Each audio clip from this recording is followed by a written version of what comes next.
Okay, so this week we see the dismantling or the attempted dismantling of United States Department of Education. It has come fairly quickly and fairly swiftly. When I talked about this last week, one of the things that I talked about was the areas in which the U.S. Department of Education was supposed to provide service. One side of that is higher education, and the other side is K 12. If we look at K 12, what the United States Department of Education was supposed to ensure that our low income and our poor students had access to equitable education, right?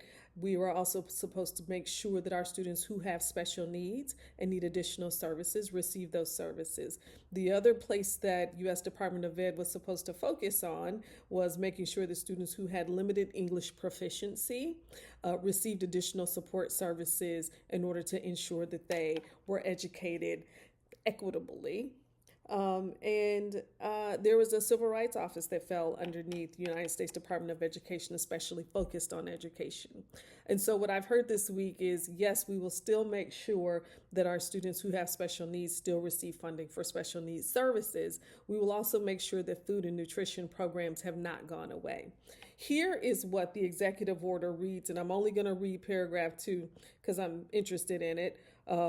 Paragraph 1 just really seeks to dismantle the United States Department of Education, and it says that it'll return the educational process back to the states. We're all inquiring about how the funds will be allocated, really, or if funds will be allocated, both K-12 and who's going to manage and how the managed for student loans are going to be managed going forward. And so student loans, what we have seen is that they will now move under and fall underneath SBA, the Small Business Administration, which is about 1.6 trillion in student loans. And so some of those other programs that exist for people who have student loans, like whether it's your payment is based on income or whether you are in a public service area, we yet to be sure if those will remain in place.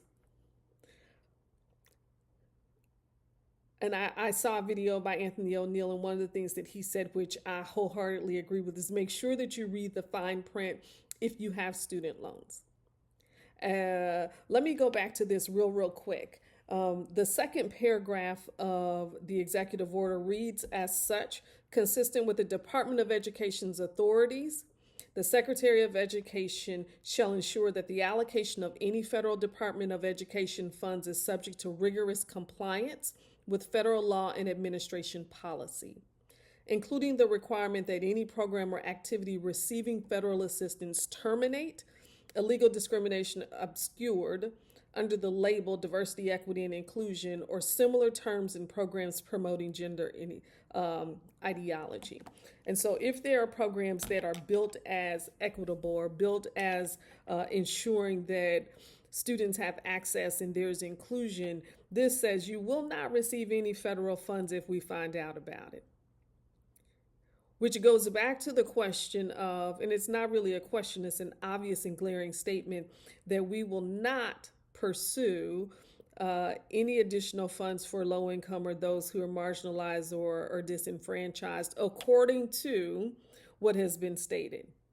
The focus for funds for K-12 will still ensure that special needs students' needs are being met, which is great. And it will also make sure that the food nutrition programs right now remain in place.